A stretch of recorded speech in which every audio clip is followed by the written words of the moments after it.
തീർച്ചയായും പൊരുതുന്ന ലിസ്റ്റാണ്. കോൺഗ്രസിന് ലഭ്യമായിട്ടുള്ള ഏറ്റവും മികച്ച സ്ഥാനാർത്ഥികളെ തന്നെയാണ് നിർത്തിയിരിക്കുന്നത്.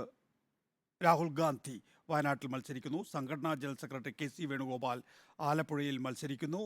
ശശി തരൂർ പ്രവർത്തക സമിതി അംഗം തിരുവനന്തപുരത്ത് മത്സരിക്കുന്നു. കെ.പി.സി.സി അധ്യക്ഷൻ കെ. സുധാകരൻ കണ്ണൂരിൽ മത്സരിക്കുന്നു.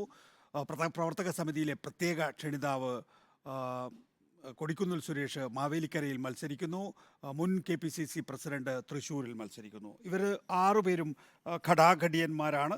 സ്വാഭാവികമായും ഓരോ മണ്ഡലത്തിലെയും നിർണായക ശക്തികളാണ് മറ്റ് സ്ഥാനാർത്ഥികൾ. അതുകൊണ്ട് നമ്മൾ ഇടതുപക്ഷ ജനാധിപത്യ മുന്നണിയുടെ സ്ഥാനാർത്ഥി ലിസ്റ്റ് കണ്ടതുപോലെ തന്നെ ആ, ഒരു ഒത്ത പ്രതിയോഗികളായിട്ടുള്ള സ്ഥാനാർത്ഥികളെയാണ് 15 അംഗ സ്ഥാനാർത്ഥി 16 16. സ്ഥാനാർത്ഥികളെയാണ് ഇന്ന് കോൺഗ്രസ് പ്രഖ്യാപിച്ചിട്ടുള്ളത്. നമുക്ക് 39 സ്ഥാനാർത്ഥികളുടെ ആദ്യ ലിസ്റ്റ് പ്രഖ്യാപിക്കുമ്പോൾ ഒരു സംസ്ഥാനത്തെ മുഴുവൻ സ്ഥാനാർത്ഥികളെയും പ്രഖ്യാപിക്കുന്നത് കേരളത്തിലേതാണ് എന്ന് കാണണം. കേരളത്തിലൊരു പ്രത്യേകമായ ഒരു അന്തരീക്ഷമുണ്ടല്ലോ. ഇവിടെ ഇടതുപക്ഷമാണ്.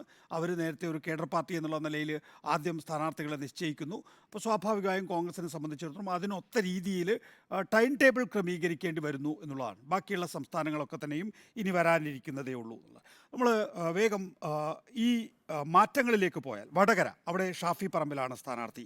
നോക്കൂ, നമ്മൾ കാണേണ്ടത് കെ.സി. വേണുഗോപാൽ പറഞ്ഞത് ഞാൻ ആലപ്പുഴയിൽ മത്സരിക്കാൻ തയ്യാറാണ്, പക്ഷേ സാമുദായിക സമവാക്യം കൈകാര്യം ചെയ്യണം സംസ്ഥാന നേതൃത്വം എന്നാണ്. അങ്ങനെ ആലപ്പുഴയിൽ കെ.സി. വേണുഗോപാലിന് മത്സരിക്കാൻ, അവിടെയായിരുന്നു നേരത്തെ 2019 ഷാനിമോൾ ഉസ്മാൻ എന്ന ഒരു മുസ്ലിം സ്ഥാനാർത്ഥി ഉണ്ടായിരുന്നത്. അപ്പോൾ അവിടെ ഒരു മുസ്ലിം സ്ഥാനാർത്ഥിയെ മാറ്റി വീണ്ടും കെ.സി. വേണുഗോപാൽ വരുമ്പോൾ ഏതെങ്കിലും ഒരു ലോക്സഭാ മണ്ഡലത്തിൽ ഒരു മുസ്ലിം സ്ഥാനാർത്ഥിയെ നിയോഗിക്കേണ്ട ഉത്തരവാദിത്തം കോൺഗ്രസിനെ സംബന്ധിച്ചിടത്തോളം ഉണ്ട്. ആ സാമുദായിക സന്തുലനത്തെക്കുറിച്ച് അവർ ബോധവാന്മാരാണ്. അതുകൊണ്ടാണ് കെ.സി. വേണുഗോപാൽ പറഞ്ഞത് ഞാൻ ആലപ്പുഴയിൽ വരണമെങ്കിൽ സാമുദായിക സന്തുലനം ആവശ്യമാണ് എന്ന്. ആ സാഹചര്യത്തിലാണ് വടകര, അവിടെ നമ്മൾ വിചാരിച്ചിരുന്നത് നേരത്തെ ആ, വയനാട് ലോക്സഭാ മണ്ഡലത്തിൽ ചിലപ്പോൾ രാഹുൽ ഗാന്ധി മത്സരിക്കാൻ സാധ്യതയില്ല, അവിടെ ഒരു മുസ്ലിം സ്ഥാനാർത്ഥി വരുമെന്നായിരുന്നു. എങ്കിൽ വയനാട് സംബന്ധിച്ച് ഒരു ചർച്ചയ്ക്കും കോൺഗ്രസ് തയ്യാറായില്ല.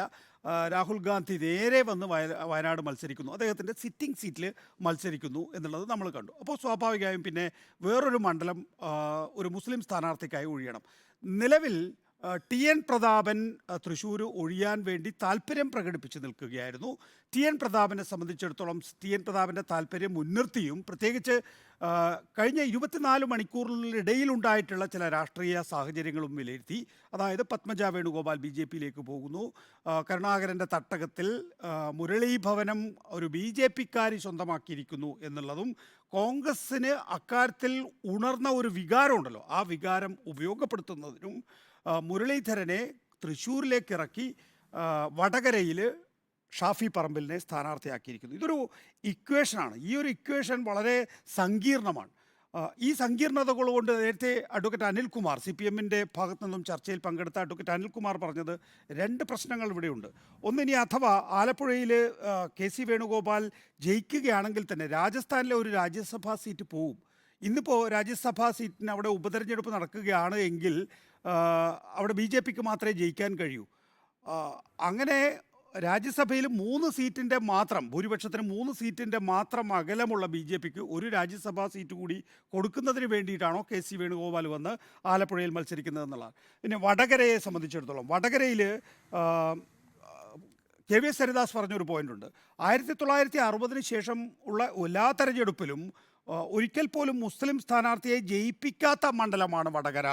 അങ്ങനെയുള്ള ഇടത്ത് ഷാഫി പറമ്പിലിനെ കൊണ്ട് നിർത്തിയിരിക്കുന്നത് CPM-നുമായിട്ടുള്ള അണ്ടർസ്റ്റാൻഡിങ്ങിൻ്റെ പുറത്താണ്. ഇത് മുരളീധരനും CPM-ഉം തമ്മിൽ നിയമത്ത് എങ്ങനെയാണോ ഒരു അണ്ടർസ്റ്റാൻഡിങ് ഉണ്ടായിട്ടുള്ളത്, സമാനമായ രീതിയിലുള്ള ഒരു അണ്ടർസ്റ്റാൻഡിങ് ആണ് ഇപ്പോൾ ഈ വടകരയുമായി ബന്ധപ്പെട്ടുണ്ടായിട്ടുള്ളത്. വടകരയിൽ ശൈലജ ടീച്ചറിൻ്റെ വിജയം ഉറപ്പിക്കുന്നതിന് വേണ്ടിയിട്ടാണ് ഈ മാറ്റം എന്നുള്ളതാണ്. പക്ഷേ നമ്മളങ്ങനെ മതപരമായിട്ടും ജാതീയമായിട്ടും അതിനെ കാണേണ്ടതില്ല. കാരണം വടകരയിലെ ഷാഫി പറമ്പിൽ യൂത്ത് കോൺഗ്രസിൻ്റെയും KSUവിൻ്റെയും സംസ്ഥാന പ്രസിഡൻ്റായിരുന്നു.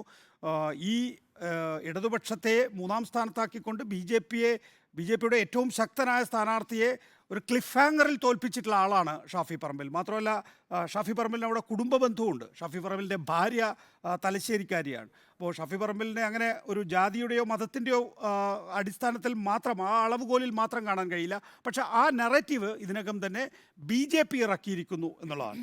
ഇത് ഇന്നത്തെ സാഹചര്യത്തിൽ കോൺഗ്രസ്സിന് AICCയുടെ മുൻ അധ്യക്ഷനായ രാഹുൽ ഗാന്ധിയെയും സംഘടനാ ജനറൽ സെക്രട്ടറിയും ഒരുപോലെ കേരളത്തിൽ ഇറക്കാനുള്ള ഇക്വേഷൻ്റെ ഭാഗമായിട്ടുള്ള ക്രമപ്പെടുത്തലാണ് എന്നുള്ളതാണ്.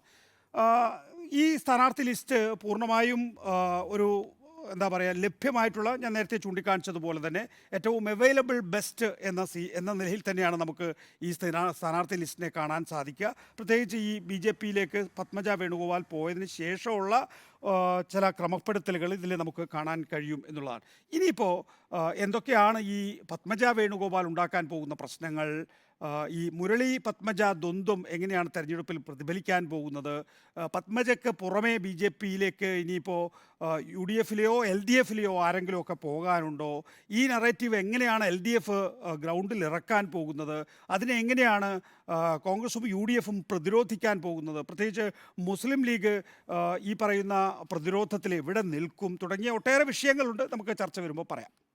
ശരി, ഡോക്ടർ അരുൺ.